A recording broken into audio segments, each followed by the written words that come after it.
مرحبا واهلا وسهلا بكم متابعينا الكرام في قناة تيكي تاك سبورت. في هذا الفيديو الذي فيه سوف نتحدث عن تفاصيل مباراة الاتحاد امام فيرنباخشة التركي في المباراة التي تجمع الفريقين ضمن استعدادات نادي الاتحاد للموسم القادم في معسكره في البرتغال.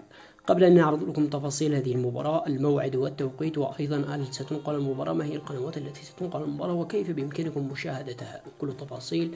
أتمنى أن تدعمنا بلايك وتشترك في القناة وتفعل الإشعارات لتتواصل بكل جديد.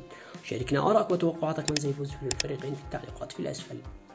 وتأتي المباراة ضمن مباريات الاتحاد في معسكره الإعدادي، وذلك استعدادا وتحضيرا للموسم القادم، وهي أولى مباريات العامين، وستقام هنالك في البرتغال مساء يوم الأربعاء 2025 شهر 7 يوم 23، وستنطلق صفيرة المباراة عند الساعة 11 مساء بتوقيت الإمارات وعمان، وال10 مساء بتوقيت السعودية وقطر والعراق والأردن والبحرين واليمن، والثامنة مساء بتوقيت تونس والجزائر والمغرب، وستكون منقولة عبر منصة STC TV مجانا وبتعليق جعفر الصليح. وصلنا النهاية، نتمنى التوفيق للعامين. دمتم بأمان الله، نراكم في فيديو قادم.